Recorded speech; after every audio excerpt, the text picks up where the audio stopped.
हिमाचल की वादियों में एक छोटा सा गांव है, धुलीपुर, और वहां है एक हवेली जिसकी दीवारें अब भी सिसकियां सुनाती हैं। लोग उसे कहते हैं छाया हवेली। क्यों?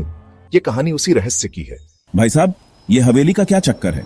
मत पूछो बाबूजी, वहां जो गया वापस नहीं आया। लेकिन 3 शहर के दोस्तों ने गांव वालों की बातों को अफवाह समझ लिया और कैमरा लेकर पहुंच गए छाया हवेली।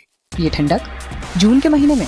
डर लग रहा है क्या? चलो आगे बढ़ो। जैसे ही वो भीतर गए, हर दीवार जैसे कुछ कहना चाह रही थी।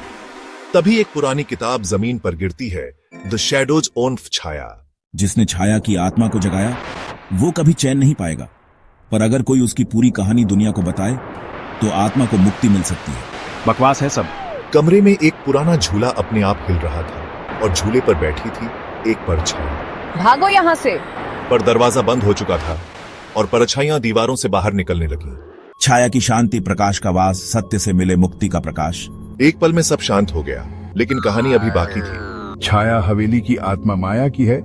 उसके पति ने उसे काले जादू के इल्जाम में जिंदा जला दिया था। तो अब क्या करें?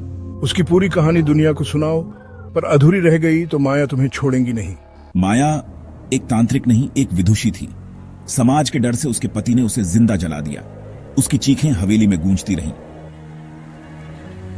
आज हम उसकी कहानी कह रहे हैं ताकि उसकी आत्मा को शांति मिले।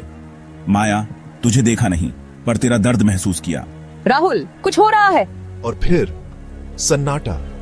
सुबह गांव वालों ने हवेली के बाहर एक दीपक जलता हुआ देखा, जैसे किसी आत्मा को शांति मिल गई हो। राहुल और प्रीति लौट आए, लेकिन आदित्य कभी नहीं मिला।